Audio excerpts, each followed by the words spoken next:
Welcome to Mount Shasta Escape. I'm Mike. Today I'm practicing slow speed maneuvering on my KLX 300. It's April 20th, 2024, and it's about 10 in the morning. I am starting a ride along the north shore of Lake Siskiyou and up a little ways into the eddies, but what I'm doing is duplicating a ride I made a few days ago. And on that ride, instead of trying to see how far I could go, because I know I'm going to hit snow fairly early, instead started pulling into every little dirt track I could see along either side of the road, of the North Shore Road, once you get past the lake, and checking out all the little camp spots along there.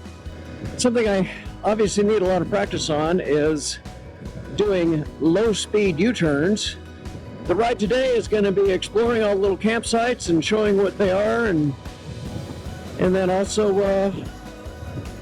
working on my low-speed U-turns, which my balance isn't what it used to be, and so we'll see how we do on those.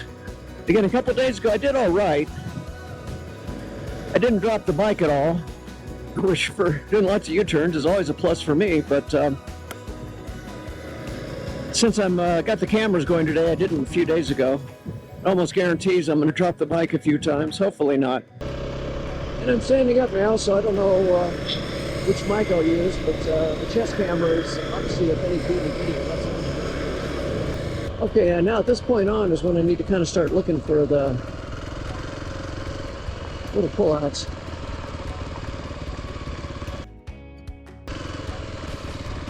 Okay, we'll try this. Look at my old track, I didn't come down here last time. Let's see how far this goes. I could go up to the left there a ways along. I have a tendency, I want to do my U-turns to the left.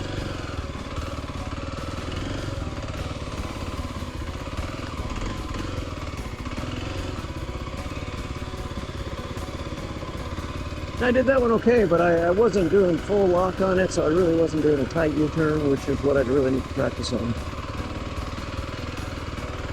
The other thing about U-turns is I've got arthritic fingers and it kind of hurts to pedal the clutch, but there's no way around it. If you're going to do a low-speed U-turn, you have to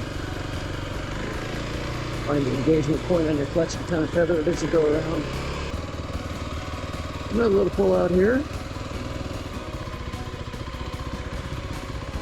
Again, the pullouts I'm going into right now, if you wanted to set up a campsite right beside the road, you could, but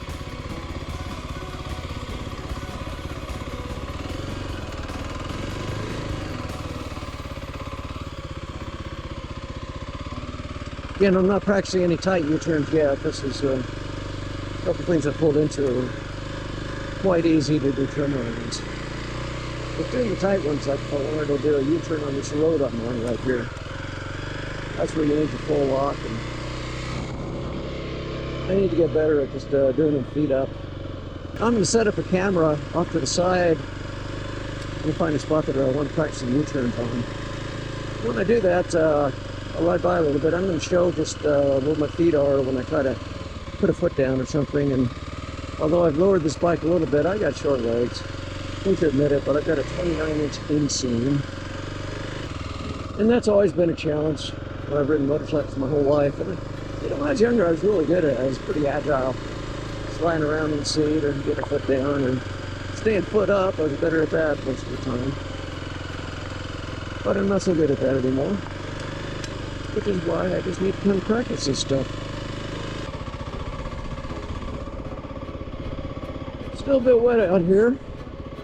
A spot off to my right, which I don't think I went up 2 days ago, so have a look at it today.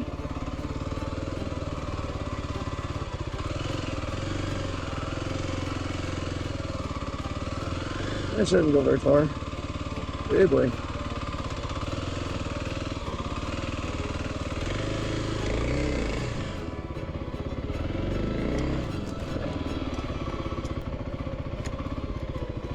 Yeah, I didn't go up there last time. It was probably just as well.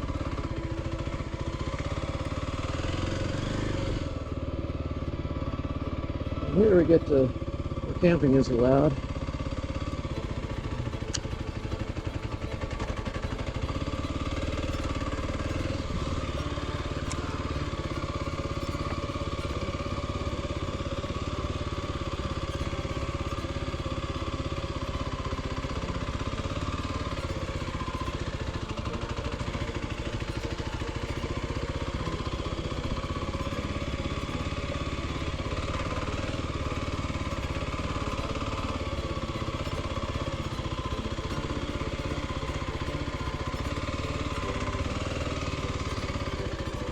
Okay, now if I want to do like a full lock U-turn, got to lean the bike over and I got to get my own weight on the other side. And I'm not doing a terribly smooth job of that.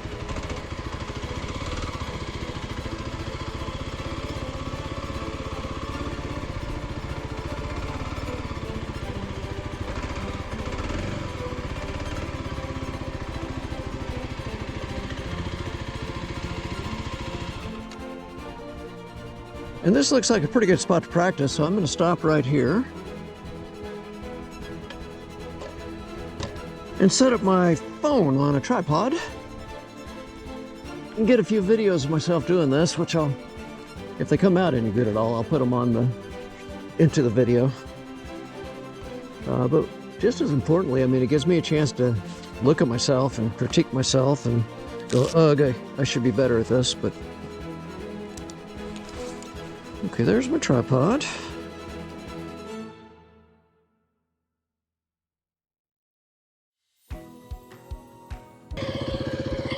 Okay, showtime. That means I'm probably in trouble here. Try U2 while I'm U-turn while I'm sitting first. Again, it's important to get the bike leaned over.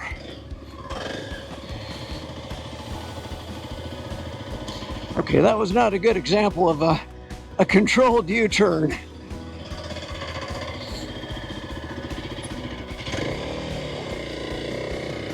And my clutch feathering could use a lot of work.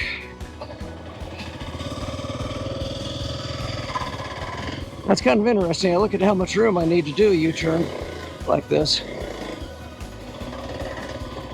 And generally that's probably just a little bit wider than what I usually have when I have to do a U-turn on one of these forest roads.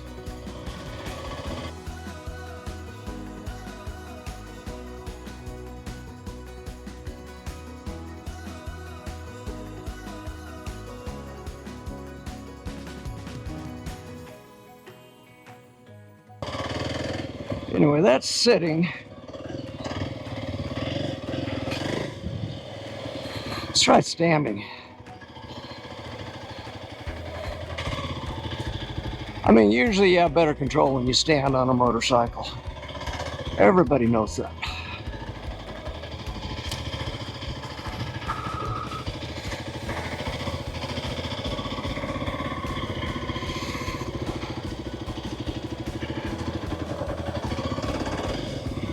I haven't dropped it yet, but ish. If I don't get the clutch feathered right and I kill the motor and I'm leaned over, it will drop.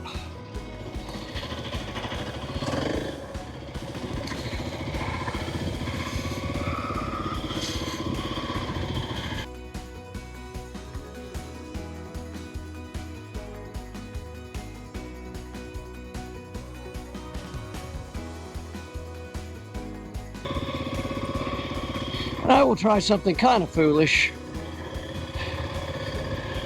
That's something I used to do all the time. But I don't feel as confident as I used to. Again, that was get off the bike, kind of swing a leg over while you're still moving with it. That actually went pretty smooth that time, so maybe I should do that more often. Makes things easier in a lot of ways. I guess I should talk about the motorcycle just a little bit. On the back, I've got a Nelson Riggs tail bag. Obviously, I'm doing some little Tusk side bags that I've only ridden now. This is the second time with them, still kind of jury out, but it allows me to get a little 1.5 liter fuel bottle in there, which I'm experimenting with. I got a Tusk skid plate on it. Tusk tank bag. Why do I do Tusk? Just because Tusk tends to be a little lower price than some of the other stuff, and it does okay. I put some Zeta handguards on it. They fit the best with the Pro Taper CR high bend bar that I had on there. And I don't know. Beyond that, I changed the pegs out. There's some IMS steel. They're not the expensive aluminum ones.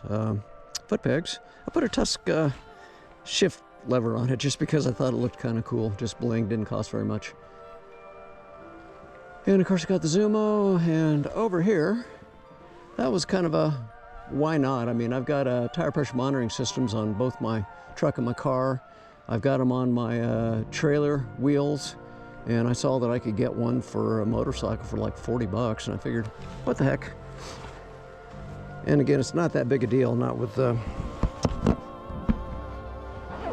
lower speeds I tend to go, and I do have rim locks in it, which, I mean, if you get a flat tire, tires are going to stay on the rim. You can still ride it for a ways. But I thought, what the heck, it's kind of cool to be able to see what your pressures are, and I don't have to sit there and use a gauge to check the tire pressure each time before I leave. Downside of that is you have to charge it with a USB cable, and they didn't make any kind of a quick disconnect off the handlebars.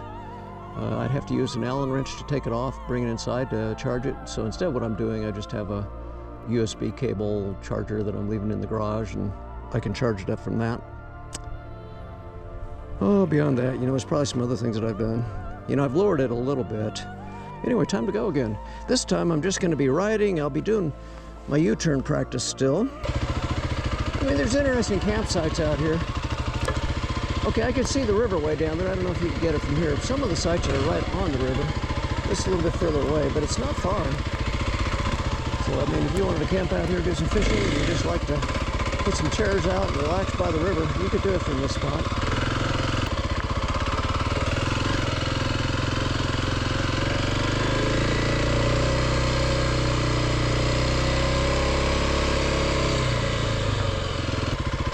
I guess I'll go down this little ways.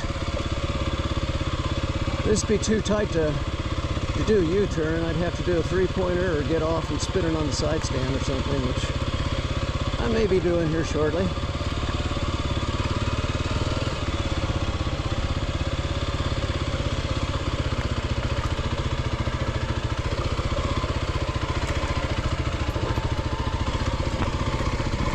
And I don't think you're going to bring an RV down here, but just to come down here and camp. I mean, sheesh.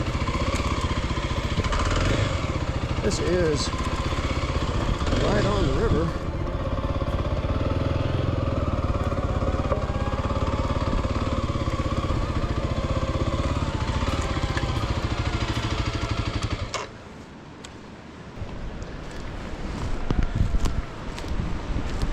There is the Sacramento River. I see it from the other side over there all the time. We walk our dogs over there. We usually don't walk them over on this side. And it's still running fairly high. It's been higher, but we're kind of getting peak snow melt right now. That kicking a leg over. Why does it get harder when you get older? One of the things I'm looking for when I get this adventure bike, which won't be till next winter probably, but when I do is going to be a relatively low seat height, which means I'm not going to really be serious about running the thing off-road, which I'm kind of coming to grips with. I ride this off-road enough to know that I really don't want to get myself in trouble with a 500-pound motorcycle exploring places. That's what this KLX is for, and it is very good at it. Better at it than I am. That's something you commonly hear about people riding motorcycles. Motorcycles better than I am, yep. When you talk about big adventure bikes, they're all better than almost everybody, except if you ever watch Chris Birch. The guy's an absolute, I don't know, he's some sort of comic book action figure when it comes to riding motorcycles. Big adventure bikes. So don't ever try to measure yourself against him, but you watch him ride any motorcycle and you say, yeah, I can't even come close to riding a motorcycle to its potential. It takes a guy like him to do it.